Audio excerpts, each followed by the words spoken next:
So this lovely image here, which I'm going to pop back into, was sent to me by John because I think we didn't have an image. And it's a really interesting one because I'm going to be talking about the three triangles.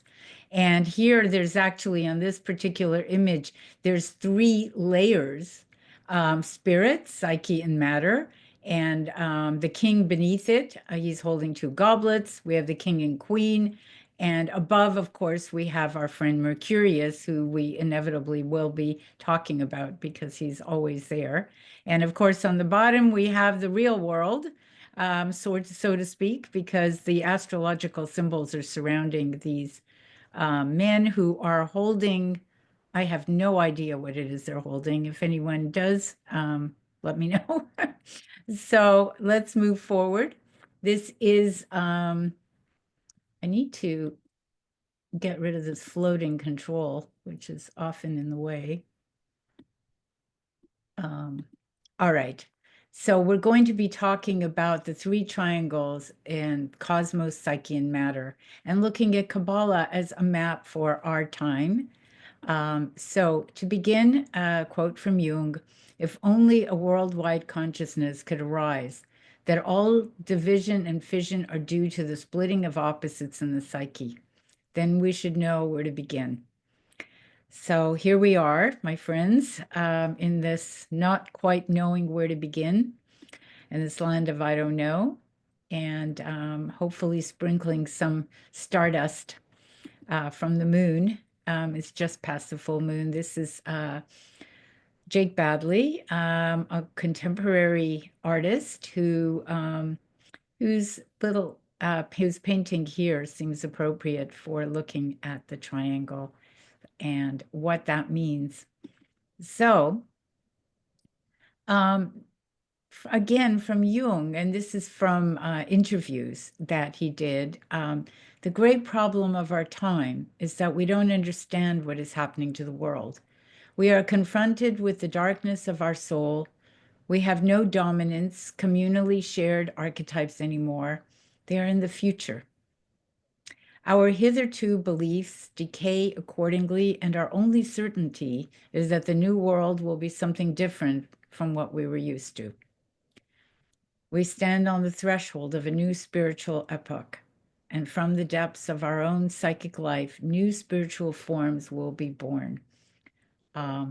So timely, as we are hopefully on the brink of something new. So here is another one of these lovely Kabbalistic images from that same period. And I like that it's very interesting. I have no idea this creature with the three layers of crowns, which is a kind of a combination lion, different figure. But again, we see above the layers of I'm going to just use my cursor here. You have the one light and then this phoenix image and something in between. But these over here we're going to be just looking at very briefly. This is the symbol for sulfur, which is fire, Mercury, which is Mercury, of course, and down here is salt. And these three, of course, are always involved in the alchemical transformation we'll be touching off. And the philosophical, the astronomical, alchemical, and I imagine that not exactly what virtues are, but somebody else may be able to address this. So going forward, the Tree of Life is an archetype. The living and breathing Hermetic Kabbalah allows us a map and pathways into understanding Jung's alchemical psychology. Links between the above and the below, the inner and outer, masculine and feminine, the tension of opposites, and the transcendent third, and the psychoid realms in between. The third function, the transcendent function, allows us a view out of a current stuck reality of polarities into a new and as yet unimagined new consciousness, relying On image, symbol, and metaphor. To explore these questions, we are going to embark on an introductory journey here through the tree, and how it is a provocative study to understanding the alchemy leading to the creation of the Philosopher's Stone, the three Coniunctios, and the return of wisdom as Sophia, as Anima Mundi. So the potential of spirit returning to matter in our day is our ardent hope at this time. So here is the symbol of the tree, which we'll be looking at, and you can immediately see that there are three triangles. Here is the what has been called in esoteric systems, Western systems, the supernal triangle.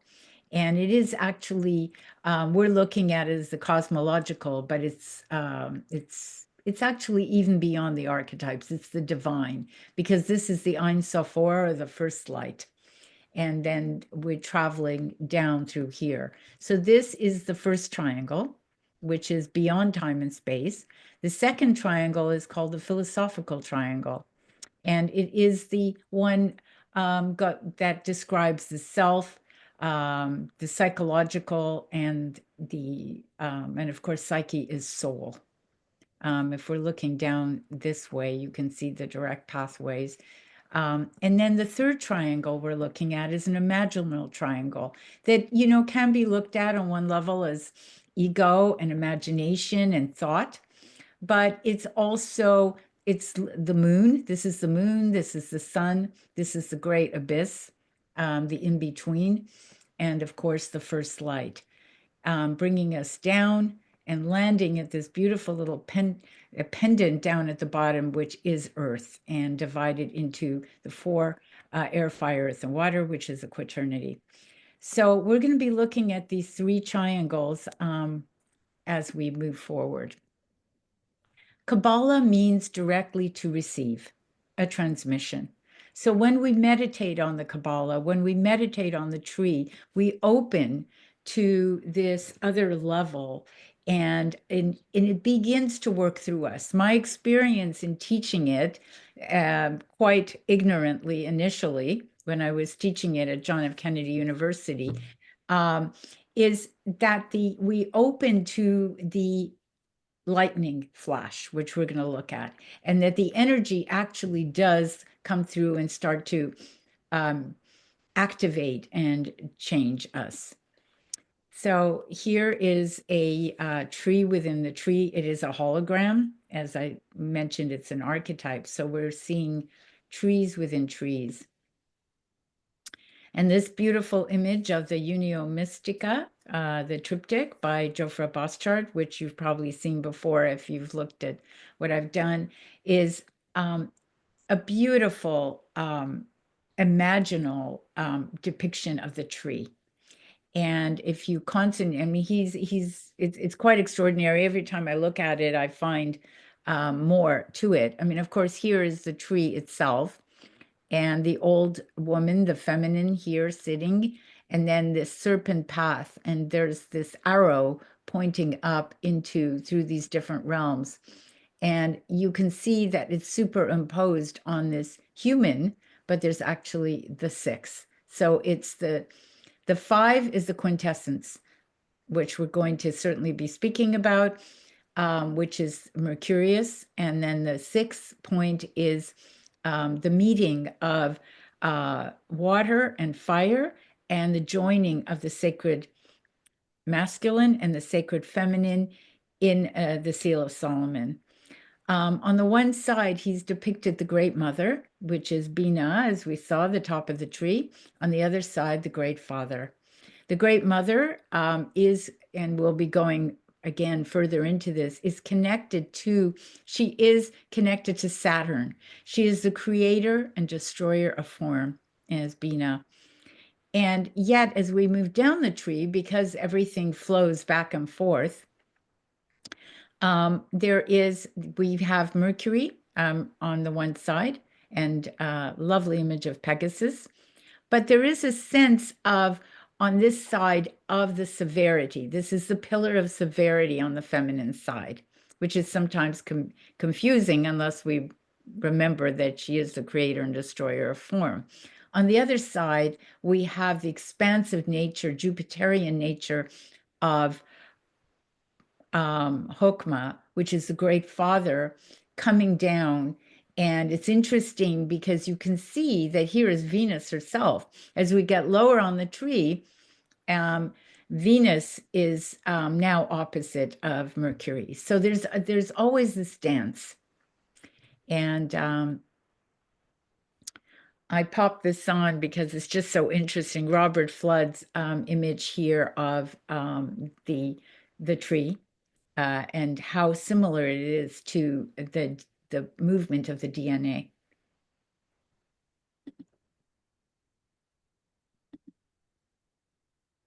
And this is how the energy moves. We're going down into, it's a downward spiral. And if we're standing at the top of the tree looking down, it's a spiral. If we're standing on the earth looking up, it's a spiral. And so here we can see the movement of the tree and how the movement goes back and forth.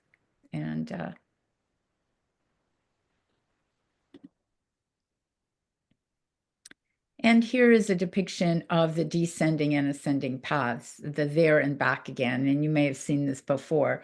The lightning path is very direct. It's very lightning back and forth. It comes from the top, from the Ein Sof Or, the light, the first spark, and it moves across to the Great Father, which is in this case called Hokmah in Hebrew, and across to Bina, Saturn on the Great Mother.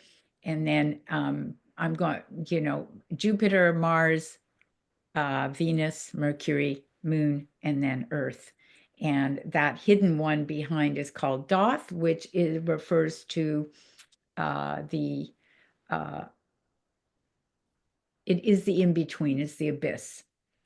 So on the right side, the serpent path is the pathway that we take when we're doing our psychological work and we're climbing up the tree. And it's more of a serpent path. We're going from the unconscious, the deep, deep depths of the unconscious, and we're moving back and forth. And it's a much more arduous journey, but much more grounded and necessary for us as we return to the tree, which is at the center, of course, of the Garden of Eden. It's the same tree, but the serpent path is coming from the ground up. It's the path of evolution, whereas the lightning path is a path of involution. One is emanation, and the other one is its opposite. And we make this journey many, many times. Here's William Blake, and I believe this is a Jacob's ladder. And we can see that spiral nature of this journey. And of course, it's also the one that Dante makes in his Divine Comedy. And of course, Jung, because in the Red Book, this image of the serpent client going back, and you see this serpent movement back and forth. And again, here we have Mercurius himself, Hermes, Mercurius, Thoth, the as above, so below. And again, we see the image on the left side of Bina, the great goddess. And on this one, it's really clear that she is the creator and destroyer of form, because we can see these souls climbing in on the pillar of severity, but it's stone. Whereas on the other side, on the Great Father, she's the loon, she's Mooner, she's holding the cup, he's holding the sphere and the wand, and he is the sun. So we see the beginnings or the archetypal intimation of the marriage of the sun and the moon, which is where the two come together. And it's so interesting because it is Mercurius who is the essence that connects the crown, which is at the top of the tree, to the earth where she is sitting. You can see the figure at the top, the transcendent figure with both arms reaching up, where with the sun at the center of his heart, and of course, the feminine sitting at the bottom with her two arms down. Nature, I mean, you see the leopards playing on the right side versus the structure, because, you know, she is connected to Saturn. So we see structure. And this structure, which we'll be going deeper into, is the sphere, which represents spirit, the triangle, which is the mediator, and of course the cube, which represents matter itself. And that, you know, points back to these three triangles. So Dion Fortune, who actually opened the door to this journey for me and wrote the Mystical Kabbalah, and she was a she was an analyst. She was influenced both by Freud and by Jung. Says it must be remembered that what is positive on the physical plane is negative on the astral plane. It is positive again on the mental plane and negative on the spiritual plane, as is indicated in the twining black and white serpents of the caduceus of Mercury. They're not black and white here. If this caduceus be placed upon the tree when the tree is marked off to represent the four worlds of the Kabbalists, a glyph is formed which reveals the workings of the law of polarity in relation to the planes. This is a very important glyph and yields a great deal to meditation. So that may or may not make sense to you at this point, but we're going to go further. She's talking about the four worlds of the Kabbalists, and those four worlds are four trees that go from the spirit realm, which I'm not sure that we can actually reach in an embodied form, which is called Atzilut. The next one that's connected to fire. The next one down is connected to water, which is the world of Bria, and then the world of Yetzirah, which is the mental world, and then finally coming down to Asiya, which is our world. And those are the four worlds she's referring to. We're going to take a quick look at those. But always this law of polarity. Well, here we go. I had it in the right place. So here you can see that diagram. And also that these triangles here, this is fire, water, air, and earth. And this is a lovely depiction because you can actually see, you can also see the, I think these are correct, the planetary connections here, which Neptune, which we put up at the Unself because it is the highest octave of love. It's the imaginal on the highest level. And then Uranus, Saturn, this would be Pluto for the abyss, Jupiter, Mars, Sun, Venus, Mercury, Moon, and Earth. But these are the two realms that we're going to be talking about that make sense to us, is the mental world and the earth world, and a little in this archetypal world. I don't believe that we can, they call it archetypal here. This is creative, formative, manifest, but it's very hard to really imagine that we can reach that in an embodied form. So I don't know why that moved back. So here it is, the tree again. And to move into the structure of the tree, entering into the structure of the tree, we see three inherent triangles. These three link the four worlds. The archetypal world was called the supernal triangle, the psychological or philosophical triangle, and the imaginal or astral triangle. From the bottom hangs a single pendant, which represents the fourth world, that of matter, the root of manifestation. This is Malkut, the kingdom. The framework of the tree serves as a comprehensive meditative tool, illuminating how the divine spark is expressed through alchemical processes. Of these, there are 7 emanations or planets known to the ancients. Of course, there are the 2 luminaries, the sun and the moon, and 5 planets, and their corresponding elements. For example, the sun would be gold, its reflection, the moon, is silver. And this is where Dion Fortune's saying, you can see that bottom triangle is the reverse. Like everything as we move into physical plane, it reverses and reflects that which is on the spiritual plane. So then Saturn is lead, Jupiter tin, Venus copper, Mercury quicksilver, and the Earth, which is Earth, matter. The Earth completes the quaternity that Jung speaks about, which is comprised of the fire, water, air, and earth, and the horizontal and vertical axes of the cross anchor the opposites in time and space, dividing them into 4 equal parts, designating the quaternity. And we saw that on the bottom.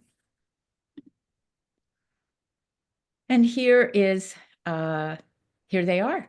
Here's the tree with the supernal, and we can see the 3 triangles again.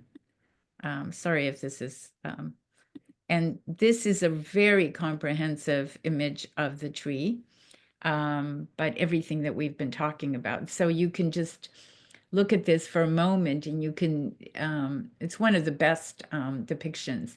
And it actually even includes the Ein, which is the void, eternity, the nothingness, and then the limitless all, which is the Ein Sof called. And then finally, the infinite light, which is the Ein Sof 4. And of course, there's different, in Buddhism, it's something different. In each system, it's called something different, but it is the beginning, the crown of Keter begins when the first spark finally comes through. And then in Lurianic tradition, it then withdraws, the light withdraws. And in withdrawing, it allows the space for the universe to come into being. And then that being then goes through this back and forth movement, wisdom and understanding, which are really one. They both, all 3 up here comprise the Sophia, which Marion Woodman called the feminine face of God. And the knowledge, which is the gnosis itself, that is, if you were to back into the tree, would be the throat area, represents that gnosis, that the receiving in the Kabbalah, when we open to the light. And then, of course, if we were to back into it, the mercy, which is a Jupiterian, and severity, which is Mars, you can see that they reverse. Whereas Saturn, on the pillar of severity on the left, Saturn is connected to the Great Mother, and yet right below her is Mars. And Mars is both action, but also creating boundaries. And moving down becomes Mercury. So there's a real fluidity of back and forth. So when we talk about the tension of opposites, of these polarities, we sometimes don't fully recognize that this is, as much as it's a tension of these polarities and the paradox, it's also a dance. There's a fluidity moving back and forth as we get closer to the earth. And here you can see what Dion Fortune's talking about, that this triangle is an upward triangle, whereas we move down, it becomes a reflection. The sun is a reflection of the sun behind the sun, which is Keter, the crown. And then that again is repeated. This one is repeated in the foundation, which is connected to the moon. This is, of course, Venus. Venus has to do with the imagination, whereas Haute Splendor is Mercury. So we have thought and imagination, and sometimes this could be the realm of ego. This would be the self, what Jung called the self, and then even beyond. So here we go. We arrive here in the kingdom on earth, Malkut. And this is just another, these images of the triangles. So again, Dion Fortune speaks to how in Bina and Hokmah we have the archetypal positive and negative, the primordial maleness and femaleness established, while countenance beheld not countenance, and manifestation was incipient. It is from these primary pairs of opposites that the pillars of the universe spring, between which is woven the web of manifestation, which is a lovely way of putting that these pairs of opposite are inherent. Everything that is manifest in the earth plane is separated into pairs of opposite always. When we are outside of the earth plane, when we are on the top plane, we are not in the pairs of opposites. We are only in the intimation of opposites at the top of the tree. Here that we have moved down, we can see Doth, the abyss, which is also the gnosis. Again, this middle of the tree, which speaks to the philosophical triangle and the psyche and soul, and which the self. And then it's moving down that we come to Tiferet, which is translated as love, as beauty. It is love too, but it is directly translated as beauty and refers to the sun, which, the Kabbalist said is the highest. Tiferet is the highest we can go without dissolving into light, into the highest light. And of course, we're all familiar with this image of the between the worlds. And Jung says here from Ion, for the Gnostics, this is the real secret. The psyche existed as a source of knowledge. Now, there's a lot of controversy about whether that's the case, because for Jung, everything was seen through the eyes of psyche. I tend to resonate with this because psyche is what we're looking through. It is through the eyes of our own psyche. Anything beyond that is, as we're saying in the supernal triangle, is potentially beyond what we can comprehend in an embodied dualistic form.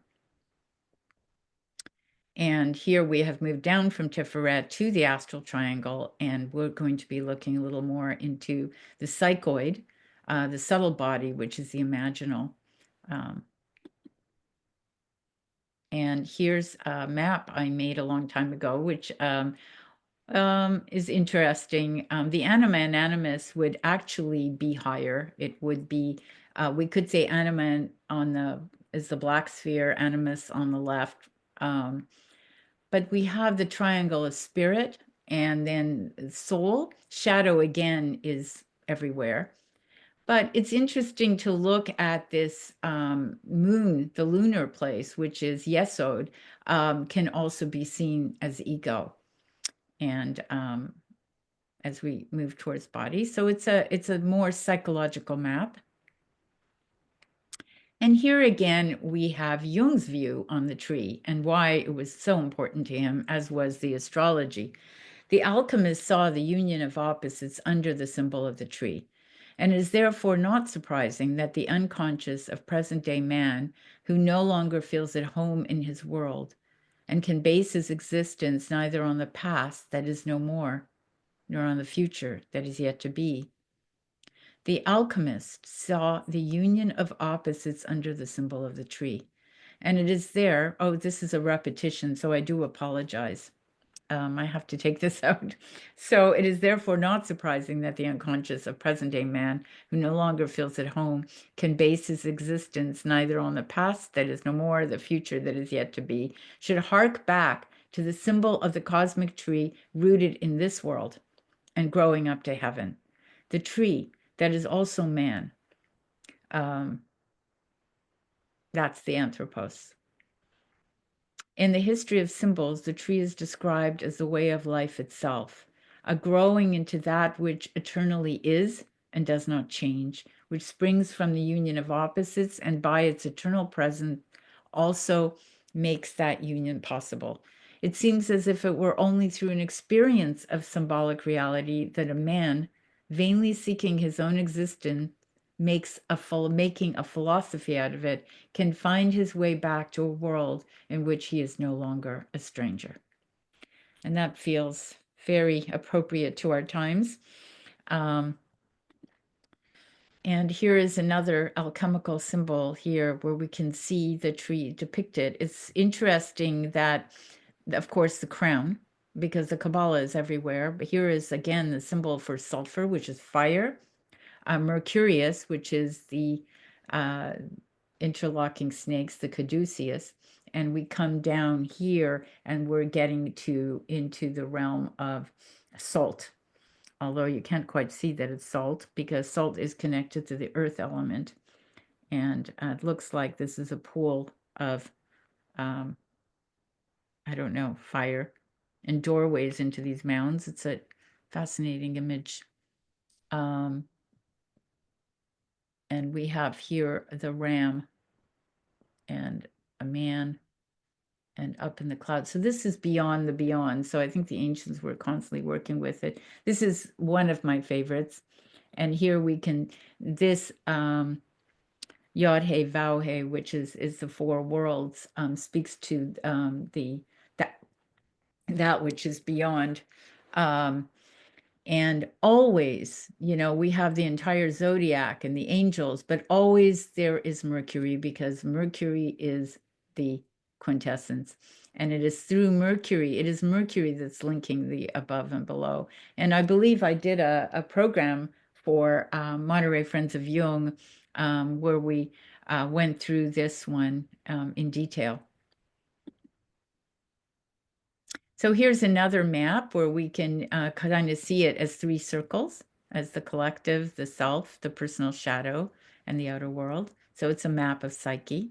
I have it reversed. I mean, in all of Jung's work, you're going to see the outer world going to be on top and the inner world going into the deep unconscious. And I've reversed them just because they fit better on the tree. But it doesn't really matter which direction you're looking at it from. And here is in the worlds in Gnosis, which we would see the triangles as pleroma, cosmos, and chaos. And the worlds on the tree, cosmos, psyche, and the imaginal. So God is a circle whose center is everywhere, and its circumference nowhere. So, Empedocles, and the beginning, the Alpha and the Omega, the beginning and the end, which is also the circle of infinity and also the symbol for oxygen. And this is, again, we saw this like beneath that Jofre Boss chart where he had on the pillar of severity showing the structure as this is like a depiction of the structure, a spirit being the circle, because it's infinite, soul, which I relate to, the thing with the triangle that have found so fascinating for so many years is that you have this paradox, these tension of opposites right here. And then to arrive at the transcendent function is to leave this realm completely behind and move into a new realm of consciousness. So that is why working with the triangle, I think, is so valuable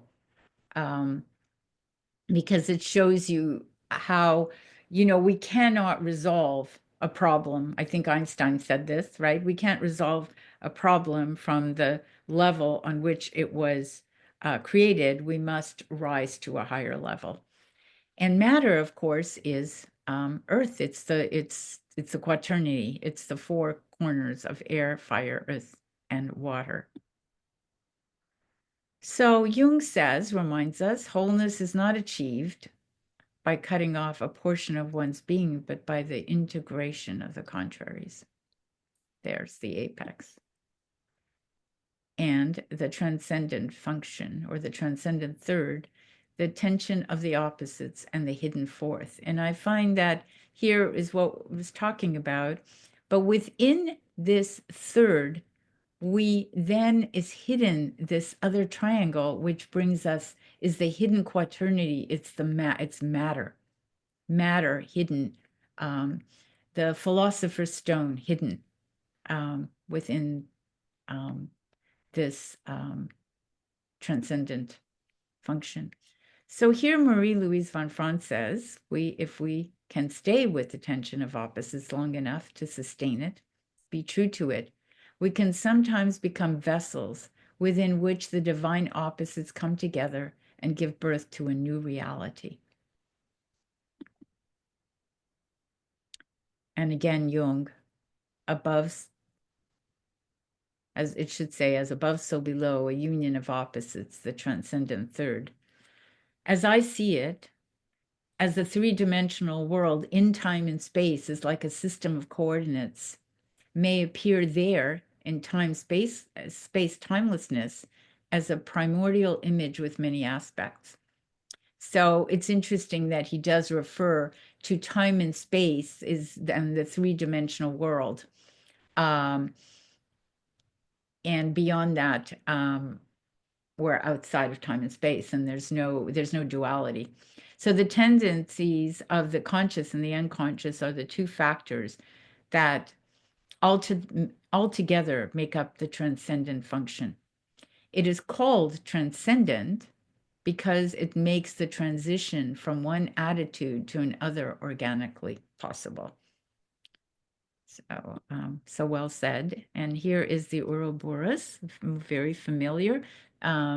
This is the snake eating its tail is a symbol also of Mercurius and the caduceus curled up. So we see on the earth plane, and then this constant, it's transformation. You know, it's this endless transformation. The movement doesn't end. There's no beginning and end here. And I added this because it's fun. Mercurius is, of course, the dragon as well. So, so here back to Jung. When the alchemist speaks of Mercurius, on the face of it, he means quicksilver, Mercury. But inwardly, he means the world-creating spirit concealed or imprisoned in matter. The dragon is probably the oldest pictorial symbol in alchemy of which we have documentary evidence. It appears as the Ouroboros. Time and again, the alchemists reiterate that the opus proceeds from the one and leads back to the one, that it is a sort of circle, like a dragon biting its own tail. Mercurius stands at the beginning and end of the work. He is the prima materia, the negredo. As dragon, he devours himself, and as dragon, he dies to rise again in the lapis. He is the play of colors in the Cado Pavonis and the division into four elements. He is the hermaphrodite that was in the beginning, that splits into the classical brother-sister duality, and is reunited in the Küsnacht, which is the sacred marriage, to appear once again at the end in the radiant form of the lumen novum, the stone.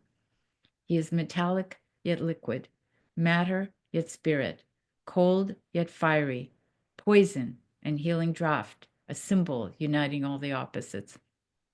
From Psychology and Alchemy, and it's one of my favorite quotes because he just brings the whole thing together. So Mercurius is very important. Here's a little bit of Dr. Jung himself speaking on imagination, and how I think this is interesting for our time because it's so important for us right now to be imagining into something beautiful, into the beauty, and because it is very powerful, and the times we are in are so dark. And out of that darkness, perhaps through our imagination, we can recreate something new. When you observe the world, you see people, you see houses, you see the sky, you see tangible objects. But when you observe yourself within, you see moving images, a world of images, generally known as fantasies. Yet these fantasies are facts. You see, it is a fact that a man has such and such a fantasy. And it is such a tangible fact, for instance, that when a man has a certain fantasy, another man may lose his life, or a bridge is built. These houses were all fantasies. Everything you do here, all of the houses, everything was fantasy to begin with. And fantasy has a proper reality. That is not to be forgotten. Fantasy is not nothing. It is, of course, not a tangible object, but it is a fact nevertheless. It is, say, a form of energy, despite the fact we can't measure it. It is a manifestation of something. And that is a reality. That is just a reality as, for instance, the peace treaty of Versailles or something like that. It is no more. You can't show it. But it has been a fact. And so the psychical events are facts, are realities. And when you observe the stream of images within, you observe an aspect of the world within. So that's so fascinating, isn't it? That the world that we within is the world that we manifest without. And that consciousness, that it's the vehicle of consciousness is imagination. So here again, Jung speaks of alchemy as a nature philosophy. It's great consideration in the Middle Ages, and because it throws a bridge to the past, the gnosis, and also to the future, the modern psychology of the unconscious. Only by discovering alchemy have I clearly understood that the unconscious is a process, and that ego's rapports with the unconscious and his contents initiate an evolution. More precisely, a real metamorphosis, I think I've misspelled that, of the psyche. And here again is Jung's stone at Bolingen. And this is pulled again from Ion.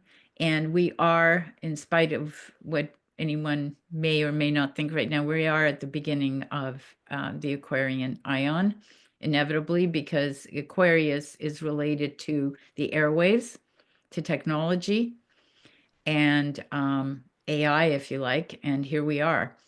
So he speaks again here, the union of opposites in the stone is possible only when the adept has become one him herself. The unity of the stone is the equivalent of individuation, wholeness, by which we are made one. We would say that the stone is a projection of the unified self. This formulation is psychologically correct. It does not, however, take sufficient account of the fact that the stone is a transcendent unity. We must therefore emphasize that though the self can become a symbolic content of consciousness, it is as a supraordinate totality necessarily transcendent as well. So there you have the above, so below. And sure enough, at the center of Jung's stone is Mercury. I mean, this emissary for the symbol for Mercury, and of course, all the other planets surrounding that in different places, with Saturn at the top, Mars at the bottom, Sun, Jupiter on the left, and the Moon and Venus on the left. Interesting. He's got the masculine on the left, the feminine on the right. And then here, there can hardly be any doubt that not a few of those seekers had the dawning knowledge that the secret nature of the stone was man's own self. Again, this self was evidently never thought of as an entity identical with the ego. And for this reason, it was described as a hidden nature. And again, that hidden nature dwelling in inanimate matter as a spirit, daimon, or fiery spark. And again, that spark is that yod that come from the top of the tree, but the movement of that, the carrier of that is Hermes Mercurius. And on all of these alchemical, this is of course on wood, it's a wood image. Again, although we have the planets depicted here on the sun and the moon, and also of course here again we have sulfur, mercury, and salt, which are the components, alchemical components that are necessary for transformation. But as you can see, Mercury is at the top triangle, and Mercury is at the bottom. So again, Mercury is the as above, so below. So Gershom Scholem, who, and this is on a work I have not read actually, but discovered on the life and work of Erich Neumann, who was certainly a student and worked with Jung very closely. It is by descending into the depths of his own self that man wanders through all the dimensions of the world. In his own self, he lifts the barriers which separate one sphere from the other. With every one of the endless stages of the theosophical world corresponding to a given state of the soul, actual or potential, but at any rate capable of being felt and perceived, Kabbalism becomes an instrument of psychological analysis and self-knowledge. So again, this idea of receiving. And here's an interesting one by Hans Thomas Haeckel from, I don't know if I pronounce his name correctly, probably not, from Iranos, where he says Jung has frequently been called a Gnostic, but for reasons which I will detail in this chapter, which we don't have access to at the moment, is my view that Jung is far more Kabbalistic than he is Gnostic. And he is alchemical largely to the extent that the alchemists borrowed and relied upon Kabbalistic ideas. And that's fascinating to me because, again, the Kabbalah means to receive. Kabbalah it was originally written down. The Hebrew Kabbalah was not written down, I believe, until about the 12th or 13th century. But until then, it was an oral tradition. And when Jung speaks of tension of opposites and the transcendent third, and the masculine and feminine, and the as above, so below, all of these are Kabbalistic. So this is a very interesting statement. And this particular image, again, we here see the alchemist because he's got his little compass here, and the dew, the fire, so it's fire, water, the moon connected to this dew, the sun, and fire. But here we have again the symbol for sulfur, fire, the transformation, the point of transformation of here the phoenix, and Mercury, and the stone being connected to the salt. So again and again, the alchemical processes of transformation.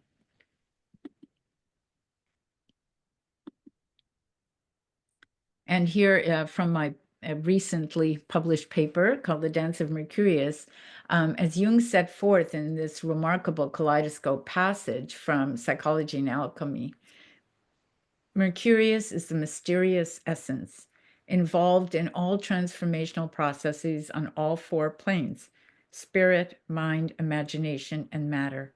It would be impossible to grasp the numinosity of the god who is known as thought, Hermes, Mercurius, through the intellect. It can be known only through the gnosis, the experience of being beckoned by the god. And so I use the symbol of this star because it depicts, as you'll see, the not only man or the human anthropos, but also the Adam Kadmon, but also air, fire, earth, and water, and spirit. And Paracelsus says man is a microcosm or a little world, because he is an extract from all the stars and planets of the whole firmament, from the earth and the elements, and so he is their quintessence. So And to get into this psychoid plane, which is the space in between that kind of dances where these different realms flow into each other, which has also been called the subtle body.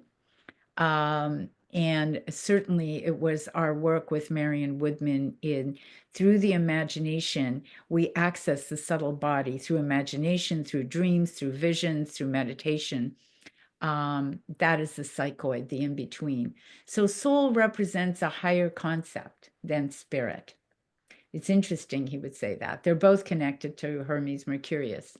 And he says, in the sense of air or gas. As the subtle body or breath soul, it means something non-material and finer than mere air. Its essential characteristic is to animate and be animated. Mercurius is often designated as anima. That's interesting. Anima is, of course, soul. And again, Jofra Boschard in this image of the feminine, which is how he worked with the tree. And it is the Toledano, not the Lurianic, but the Toledano Kabbalah also works with this gnosis of receiving. And here you see, and she's connected to Venus, of course, because Jofra Boschard knew his Kabbalah, and she is in green, and receiving the cosmological whirling from the Keter as she stands on the earth and in the in-between. Beautiful image. Thank you.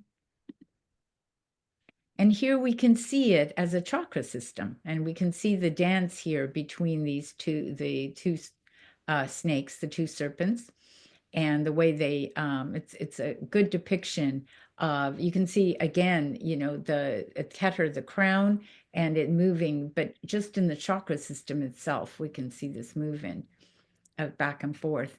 And yeah.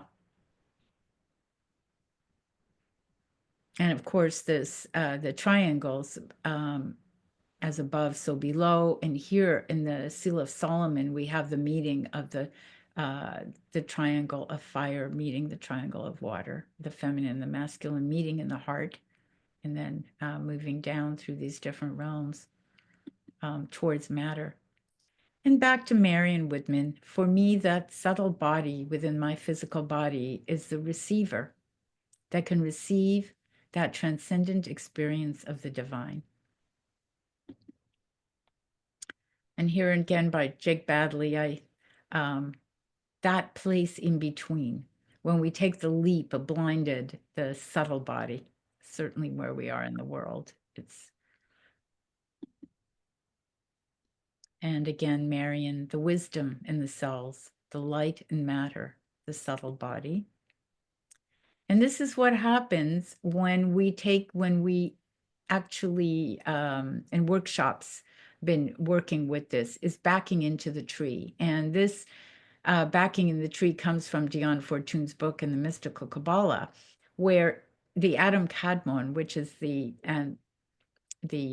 original man, the anthropos, if we back in the microcosmic human, if we back into the tree, you can see everything reverses.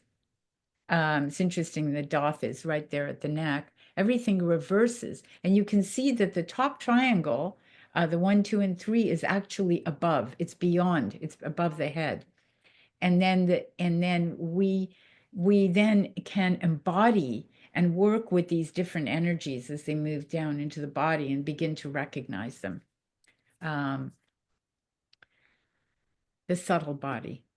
And this beautiful quote, which came from our friend here, Dennis William Hawk. It's the Azot. It was originally another class I offered for you, but is actually, as Lisa knows, and some of you know, is at the Rosicrucian Museum at the back, there's an image of the Azot. And he says here, and just as the 7 first notes in the musical scale lead to an 8th, that is a repetition of the first at a higher level of vibration, so do the 7 operations of alchemy lead to a return to the realm of matter at a higher frequency of consciousness. In other words, The goal of alchemy is not to remain in the realm of spirit. Like Buddhist and Taoist doctrine, the goal is to become purified in the realm of spirit and then return to the earth as seeds of spirit. The great work of alchemy is nothing less than the consecration of the whole universe. As the Emerald Tablet tells us, it is the coagulation coming into form of spirit and matter, the full awakening of the hidden spark of light and consciousness that is trapped in matter. That can only be accomplished by a second conjunction, a sacred marriage between soul and spirit that takes place on both vertical axis and the horizontal axis of reality. This is the true message of the Rosicrucians, the Kabbalists, and the mystical Christians. To bring spirit or the divine will into the world, we must sacrifice ourselves at the center of the cross of matter.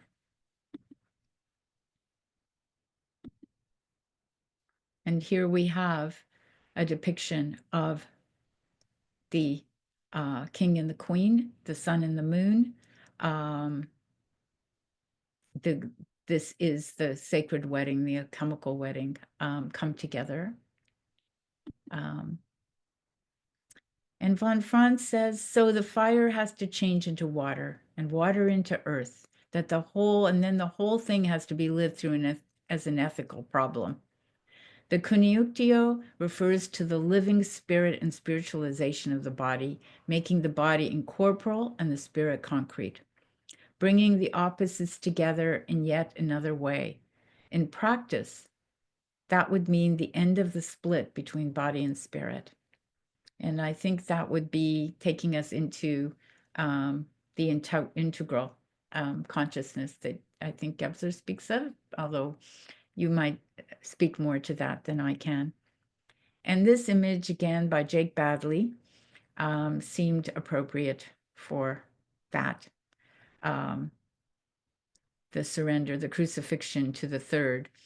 And as Marion coming back in the pregnant virgin reminds us, whether we like it or not, one of our tasks on this earth is to work with the opposites through different levels of consciousness until body, soul, and spirit resonate together. Initiation rites experienced at the appropriate times in our lives burn off what is no longer relevant, opening our eyes to new possibilities of our own uniqueness. They tear off the protective veils of illusion until at last we're strong enough to stand in our own naked truth. No easy task. And finally, this is by Robert Flood, I believe. And here we have the great Anima Mundi, the return of the feminine. And that's it. That's my talk. If any of you want to reach out to me for dreams or astrology or anything else, this is my information. And I think I can stop the share. Yeah, and we can have a discussion now. Now we can have a discussion. I hope that there's certainly, thank you for tolerating some of my mistakes and repetitions. And I have some work to do on it still. And yeah, and yes, let's open the door. You still need to stop the share. We're still. I do? Yeah. You need to stop it in Zoom, not just close your presentation. Oh dear. Okay, let's see. So just go back to Zoom and there should be a little button that says stop share. I know, I don't know why. I think maybe because I'm not in charge here. Usually this is easy. Oh, I can see share. Let me see if I can do it for you. Yeah, just one. Go up to click. Where? That'll cover. I see. Okay, I think we're done. I think I got it. Yep, we got it. It looked a little different than usual. Yeah, Zoom has moved things around and sometimes it's hard to find. Yeah, everything is moved around these days. Yeah. Well, thank you so much for being here. And by the way, thank you for that incredible introduction. That was probably way too long, but yeah, let's open it up for questions and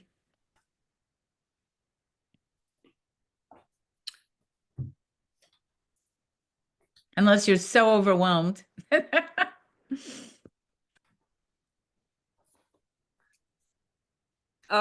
Well, if nobody's gonna go, I have a um, question. oh, go ahead. What do you find better, tarot cards or astrology? What do you like Oh. better? I like them both, and I can't say I like one more than the other. I think that that I've used both on with the tree. The astrology for me is integral to everything. The astrology is originally embedded in the tree. The tarot didn't come into play until the Middle Ages, right? Quite late. But it just happens to fit really well on the tree. Like the major arcana fits on the sphere, on the pathways between the spheres, whereas the minor arcana fits on the spheres themselves. And my program, my Sophia's, I think it was, so my Sophia Sparks, we actually went down through the spheres. So we got more into the astrology, but they're really intertwined. I think with the tarot, you get the images, so it's really easy to, especially with the Rider-Waite deck, it's really easy to be able to relate to the images, on a personal level. But the astrology, of course, is cosmological.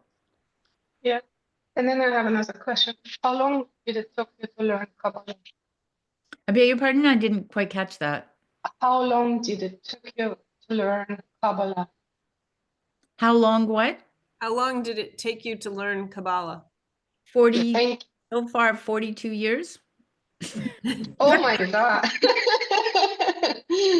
Oh, that's nice, nice. Thank you. So- I'm still learning. And what is your favorite deck, tarot deck? My favorite deck is one that is controversial, is the Thoth deck, which is a Crowley deck. And the reason for that, besides that, is that he has incorporated Greek, Hindu, Egyptian, and all of it. And it is the only deck that incorporates the astrology. Oh, So I love it for that. And it fits on the tree. thank you so much. It was very nice. I enjoyed listening to you.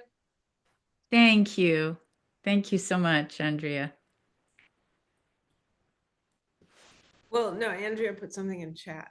Oh. You weren't looking at chat. I was looking So Eva, you mentioned several times, and I know this is pretty basic to alchemy, but I'm just wondering from your perspective in working with sulfur, mercury, and salt.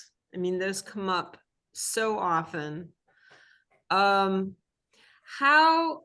do you like actually work with them, like in psychological, like to move from the symbolic into something more real and psychological? How does that like show up in the work that you do? That's a lovely question and a complex one.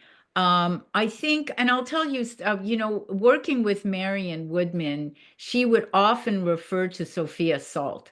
Like when she was trying to look for humor in something, she would say, let's take a pinch of Sophia Salt here, you know?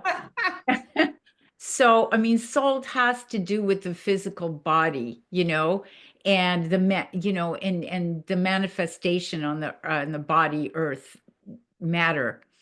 And and then the fire, when we're talking about what comes through as inspiration, as the emanation, is the inspiration, the spark that comes from beyond. And Mercury, which of course we've been working with, I can't not work with it anymore because, as I say, once you've seen it, you can't unsee it. Is that Hermes, Mercurius, Thoth, whatever name he goes by, and he's got is not only the scribe and the traveler, he travels between the worlds, but he also is the link.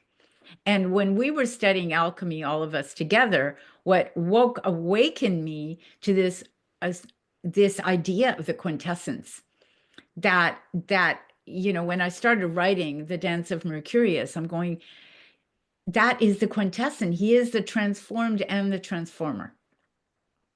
I'm actually from my paper because that's how it started. I mean, it is so Mercury, how comes through both on a psychological level, but is always the transformed and the transformer. So reminding us that everything is emotion and moving all the time, It's so interesting. The other thing is that the Ouroboros is also, if you look at it from a different angle, is the caduceus.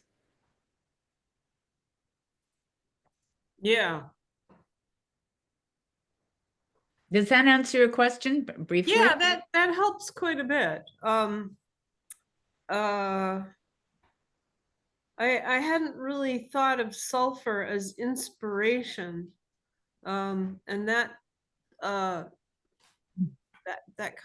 helps rearrange everything in my own head. Oh, yeah. Well, I think we can really play with all of these, because they're all chemical and they're fluid. And I'm not a physical alchemist, as some of you here are. So I'm looking at everything psychologically.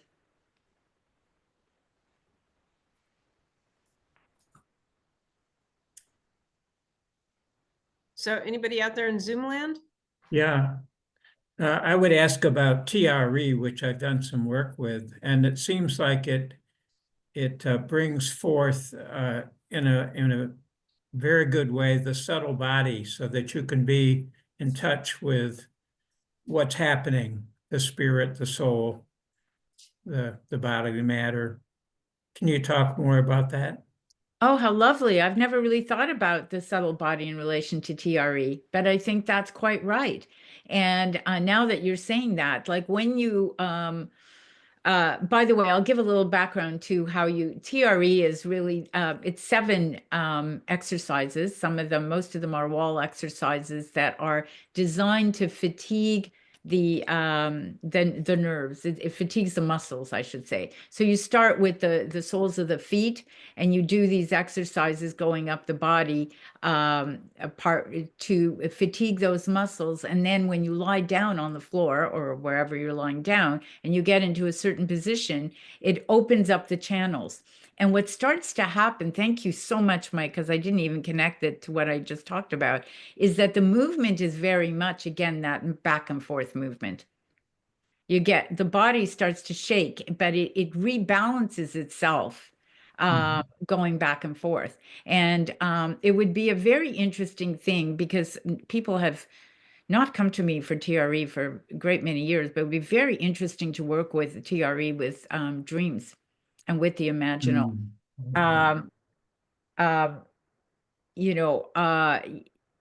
Because the way I was taught it, I wasn't taught by a psychologist. We didn't really connect it to any of the psychology, but it's completely somatic was the way we worked with it. So now people are layering different things on it. But one of the beauties is you don't have to use your mind. And so you're right. I mean, I think that's a beautiful way to look at it. It is the subtle body because you're being moved. The wonderful thing about TRE that everyone has done it's mind blowing, is it doesn't feel like you're doing it. It's like something else is moving you. And it's just naturally, organically rebalancing you. And yes, I think the subtle body is that in between, that allowing that emerges when we allow something to happen. It helps. Yeah. That back and forth reminds me of resetting the vagus nerve. Yes. Wow. That's That's That's right. what I was thinking too. Yeah. And that is exactly what's happening with in fact, what's his name?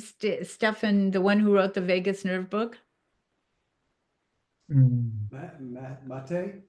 No, Stephen. Anyway, there are quite a few videos now with him and David Briselli and Gabor Mate, of course, about this subject, because what TRE does is it resets the vagus nerve. That's exactly right. Porges. Thank you, Jeremy. It's Stephen Jenny. Porges.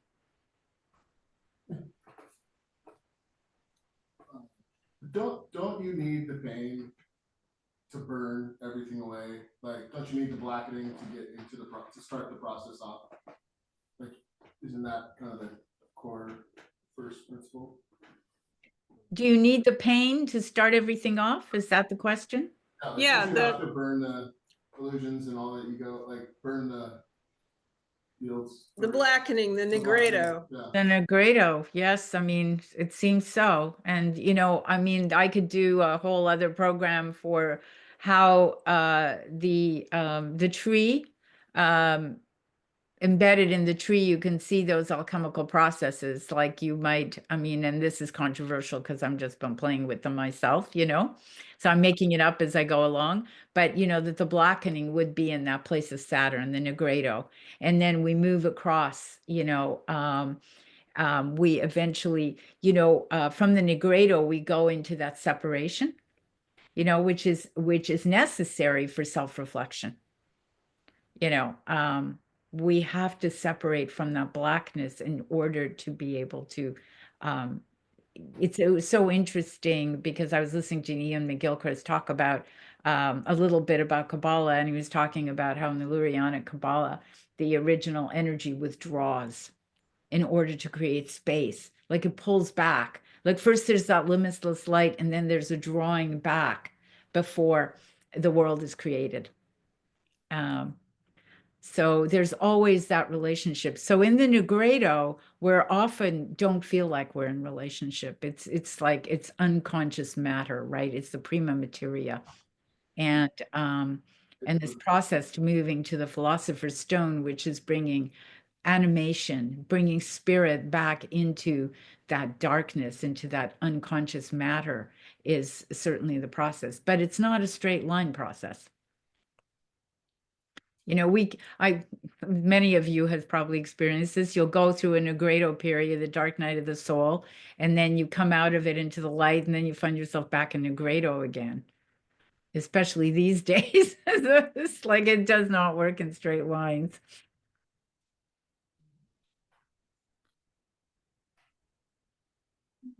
Thank you, Eva, for the sharing. I'm Janita here. Hello, Janita. Yeah, hi. So the alchemical journey is a psychological journey, right?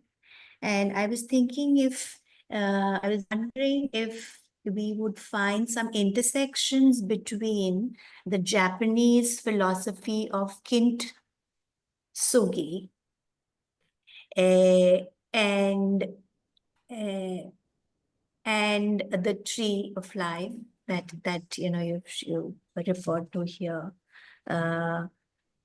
Maybe it would be maybe a section of it where there is a crisis and that whole breakdown, and maybe distancing and rift and everything, and then how we fill that with gold. Yes, How that yes. is filled with gold, that whole psychological journey of filling it with gold so that it's even more beautiful than what it was before, this whole. So would you say something about that? That's so beautiful and so timely because I happen to be listening to a series that was taught at Ralston University by Ian McGill, and it was somebody was lovely enough to post it all on YouTube, and he speaks directly to that because I don't know it very well, but he spoke directly to what you're talking about, that in this process, and I think this comes back to the idea of Negredo, the dark night of the soul, the brokenness, Right. that when we take the trouble to go there and you know, again, the light comes through the wound. Rumi Mm. said that. Leonard Cohen repeated it, right? The light comes through the wound. And so Yeah. what through the wounding, we become softened and refined. That is the alchemical process, isn't it? That we become refined, and eventually what we create out of that, what the philosopher's stone, the elixir of life, is the beauty, the animation that cannot happen without having been wounded, Mm. broken. And I think I actually speak to that in my paper somewhere here. And Yeah, would you just repeat the name of that speaker on YouTube? yeah, it's Ian McGilchrist, who wrote The Matter with Mhm. Things, and it's on YouTube, and it's 3 lectures at Ralston University in Savannah. It's in Savannah, Georgia. So it's timely and synchronistic that you would have mentioned that. Mm. Because I was just watching that over the course of this week, and he often, when he's teaching, uses that metaphor. Janita, could you put the name of that Japanese philosophy into chat? Yes, that would be great for me too, because I Yeah. don't know how to spell it.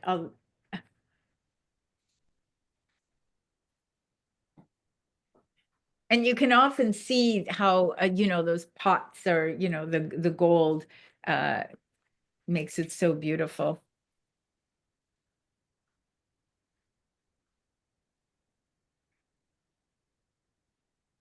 Okay. Does anybody here have a question?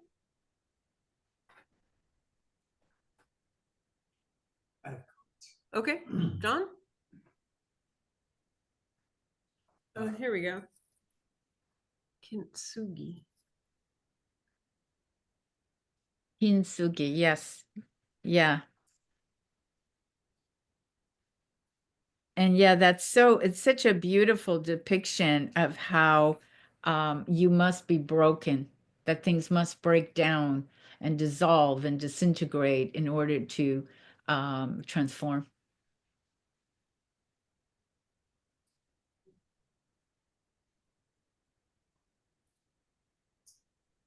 Always enjoy your presentations, Eva. Thank you very much. Thank you. I know it was really long. I think I need to cut it down again. It's like Uh, So it's also known by another name, which is Kintsukuroi. Kintsukuroi and Kintsugi. It's the golden journey. So I've just kind of posted Kintsukuroi. it I'm from writing this. online. Yeah. Yeah. And yes, and I'm The sure there. golden repair. Yeah, it's the golden journey or the golden repair. And isn't that interesting that the center of the tree, you asked about the tree, Janita, that the center of the tree, which is Tiferet, is called beauty. And if you fold up the tree, it becomes a cube. And the center of the tree is the heart, right? It's the heart, Yeah. it's the center of everything. And Mm. the link between the as above, so below. And yeah. Oh, thank you very much. Thank you. Thank you, Eleanor.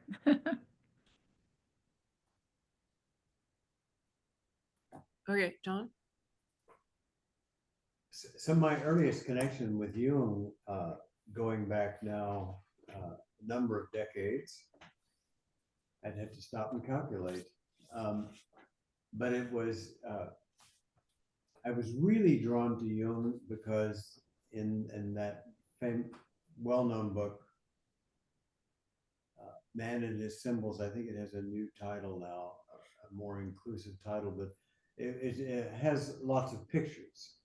And it's a collection of essays, Marlouise von Franz, and I think Joseph Henderson. I don't remember who all is in that book. But I was drawn to the images, which has been true for me since childhood, probably because of childhood books. I was drawn to the pictures first, and then later to the words, or never to the words.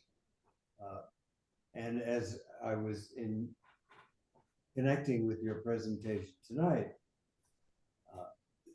plenty of wonderful words and valuable words. But what I was really prehending was the images, some of which I know. And that's how I got connected with alchemy, really. And in some ways, it still is primary. But through the Rosarium was just contemplating the images, no commentaries, no discussions, just contemplating the images. And I had an intuitive feeling for the images. And it was not merely an appreciation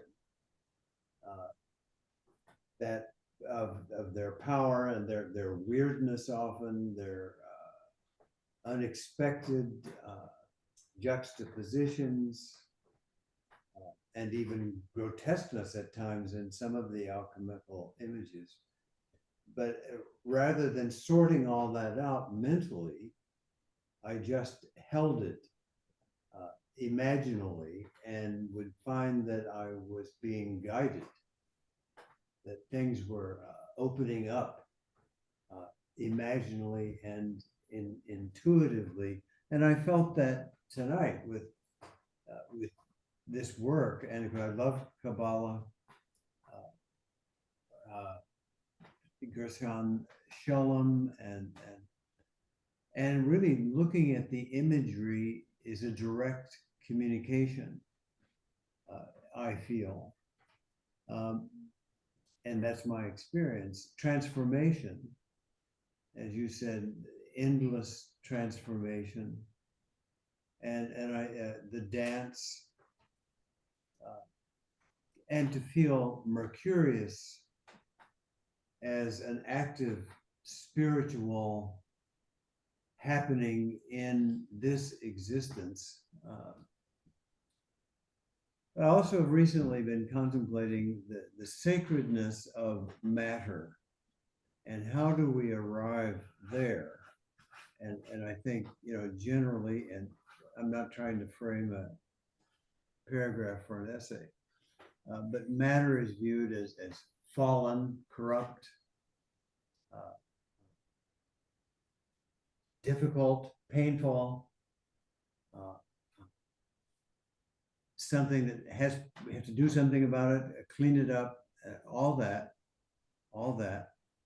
But to find and to experience, as Marion says, come to the goddess and to feel the sacred in matter. And I felt that through your presentation tonight, through it all. And I do appreciate through the discussion tonight, the beauty has come up. I think beauty brings hope. Solzhenitsyn had a statement once that when truth seems inaccessible or not available, and when the good is also obscured, defiled, he said that we turn to beauty. Oh, that's fantastic, because I didn't know that quote. I didn't know he had said that, but because I've been working with the tree, I use that. So I found that I always say this myself, like every week I'll go out and I'll buy flowers, because sometimes in the darkest time, when I can't find love and I can't find truth and I can't find anything, I can create a little bit of beauty around me. And I love that. I didn't know he had said that. Yeah, Yeah. Solzhenitsyn has a very concise quote, pretty close to what I just said. Yeah, I'd love to find that quote, because I didn't know he had said that, but I've certainly incorporated it. And the tree taught me, because the center is beauty. It's gold. The gold is the center. And Yeah, and I think that, like yourself, I too came through the imagination because my early life, my mother used to read me fairy tales, and I was, English wasn't my first language, and so I lived in my imagination for most of my childhood, and to the extent where it became ridiculous, actually, not so good, but it was the first language, and I think that Jung said that that the psyche is speaks a language of image and symbol and metaphor. He probably said this in Man and His Symbols, and certainly that is how we work with dreams. But the way Marion worked with the subtle body, we would work with the dreams, we would work with in the morning, and then we would begin with a fairy tale or a myth, and then we would work with the dreams that came, and then those we would then we had a voice teacher, Ann Skinner, who taught us how to project our voices the way actors did. So we would begin to embody, because for women especially, usually our voices are up here. They're not embodied. And then we would work with Mary Hamilton, who was our movement teacher, and we would begin to bring that energy from the dreams into the body. On about the third or fourth day, to give you, and in between, we would be drawing and putting pictures all over the walls every day. And then on the third day, we would begin to make a mask on each other's faces. And we would make the mask from the energy, like really manifesting the subtle body from the energy of the dreams. And then that mask, we would begin to dialogue. At first, we wouldn't speak. We just look at them and we'd get used to the shape. Eventually, we put them on and they wouldn't speak. And we'd walk around the room and just reflect each other. And on the last night, we'd have a shadow party with the masks, and they were pretty wild. They were so wild that that's why Marion didn't have the men and the women together.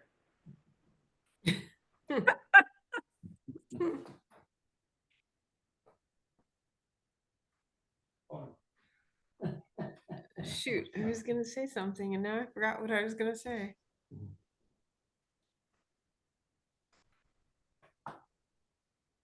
Oh, I know what it was. What I really find interesting in pondering those alchemical images, especially how let's say meaning dense they are.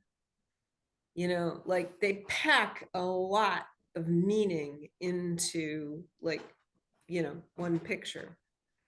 And how that requires you to use your right brain processing capacity.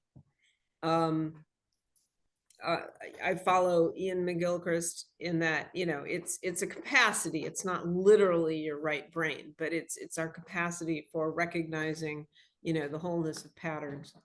And so that was in a time they were doing that, hundreds of years ago, before the populace was literate.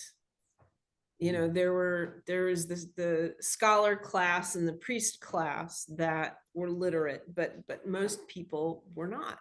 And so these very elaborate right brain images conveyed lots of meaning compared to what we've gone through in our own culture, to a very broadly literate, I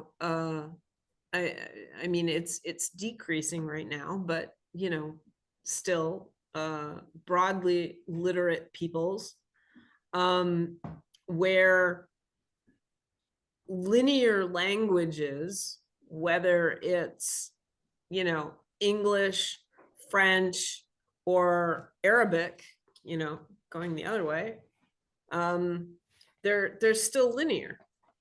And our images are getting so simplified.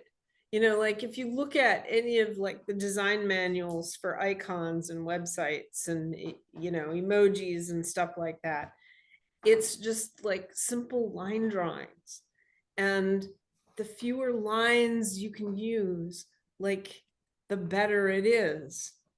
And to me, that's like I don't know, it's a loss. It's a loss of the appeal to the right brain and our capacities for working with images of wholeness. Yeah, absolutely. And so, I mean, that's what we come back to, the art. I don't know if any of you saw the marvelous documentary that Ken Burns made on Leonardo da Vinci. Oh And no, I've been wanting to, let me write that down. oh, it's wonderful. It's 2 parts. It's really wonderful. And he did everything he did from observation. He didn't have an incredibly I mean, he wasn't educated highly. He didn't have that opportunity because he was illegitimate and so on. But he observed everything in nature, and everything came out of that observation. And yet you look at his work and there's such a refinement where he connected, you know, what he saw in nature with his imagination. And I think that, we're talking a lot about consciousness, and I'm thinking about, there's a lot of conversation now among physicists about consciousness finally. And that what is consciousness? And, I don't have an answer to that, but what I do think is that the imagination is the vehicle of consciousness. So it's the imagination is what maybe Hermes carries it, Mercurius um, carries that original consciousness through into these realms. And we're missing that right now in our culture. Jake Badley's work, which I pop up every once in a while, he's actually alive and well. He just turned 60 because I'm in touch with him, and he's been really gracious in letting me use his work. And in fact, they highlighted his work in this issue of Quadrant, where my essay is. And people ask him, what, because they're very alchemical and Jungian and esoteric, and they say, what is it? Where does it come from? He says, I have no idea. He says, you can project whatever you want onto it. I have no idea what it means. And I think that all great art doesn't really have a individual meaning because it's archetypal. Oh yeah, it reminds me of the line in the Bob Dylan movie. When he said, when people ask him, where his music comes from, they're asking him instead, why doesn't it come to me? The genius used to. Yeah, isn't it? So isn't that yeah.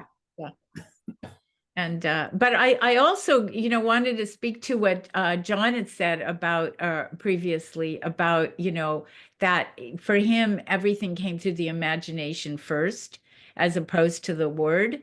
And I think actually David knows about this, at the Rosicrucian Museum, when at the beginning in the beginning there was the word. And then I think we had talked about this at one point, that that's not the correct translation. It wasn't a word, is it? It's not a word. It was like a breath. Is that right? Do I have that right? That's closer to it. Yes. It's more like breath than it is as we would think about a word. It's not. It's not a dictionary entry.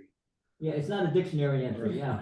No, it's not a dictionary entry. And, again, what I found so fascinating, and there's a lot of argument about this, with Kabbalah, the way I understand it is when you get into the Atzilut, which is the fire, that you really can't access that realm embodied. My understanding from what Leon Fortune said, if you can't actually experience beyond Tiferet without dissolving. I mean, that's what happened to Gawain, and I think Gawain, when he found the Grail, he just dissolves into the light. you know that one of the things that I've been noticing is, could it be that we're living in this mediocre medium, like in the middle? I can't hear you. Can you come closer to the microphone?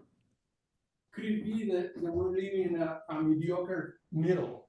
Like there is no suffering and nobody like really gets to the top. So by being in the middle, our minds don't act the same way. Like the really good painters, they come from the bottom, from really like the beginning.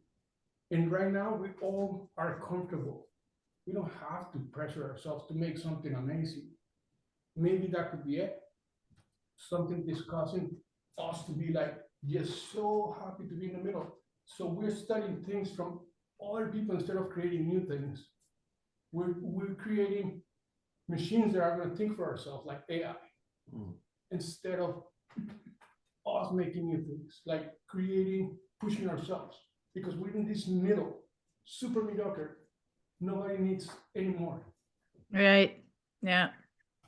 Well, that's the danger of AI, isn't it? Well, there's some links here that I would like to make, particularly with regard to a session we will have in 2 weeks from tonight. Is Gregory still here? Yeah, Gregory's still here.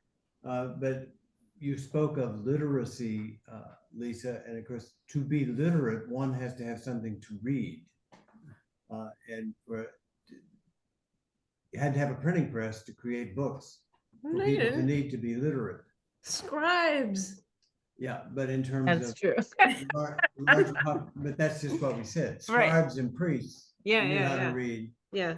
Otherwise, we have stained glass windows and other means of communicating. And I wanted to look at, and I did. I looked up the word allegory and allegorical, a figurative treatment of an unmentioned subject under the guise of another, similar to it in some way. And it actually goes all the way back to the Greek, speaking about something else, because it's not possible to speak directly about something. So the allegorical language, the allegorical imagery can be recognized and can have effect. And it doesn't need rational words to explain. It can be directly prehended imaginatively. Yeah. Words may be helpful, they can be helpful, but then also with, in your point, Omar, in our current cultural trends where, education is really quite in disarray these days as to what is to be taught and how is it to be taught, to whom, by whom. And with all the new media, I'm trying to get to AI and then I'll quit. We have a lot of merging energies that are sort of a pleroma of images and ideas and fantasies that all mixed together add up to confusion. The massa confusa, right? Chaos is the bottom triangle. It is. And this is going to increase, I feel. I mean, Gregory and I will be taking this up in 2 weeks, and we take that up here at this table a lot. And that is, what is our environment today? What is our ecology of communication? How at the middle, let's say, well, a lot, what you say about being comfortable in the middle certainly has truth, but there are also a lot of people who aren't comfortable. Creating cool things. You know, it's interesting. I had an astrology reading recently, and one of the things that she said, which was, she said, we are all very uncomfortable right now. And we're going to be uncomfortable for at least the next couple of years, at least. And you can feel that discomfort. I mean, people are angry, they're irritable, they're hopeless. And in my imagination, I always think the solution to this has to be community. I think we're not going to, any of us, make it through this time without having community, near and far, near and far. One of my clients was here tonight and was talking about, concerning about how it's going to be really hard since we don't have their farmers who are even going to pick the crops that we grow, that are, you know, are we going to have enough food in the grocery stores? I mean, people don't really know. We don't really know what's coming down the pike. But these are going to be certainly times of austerity.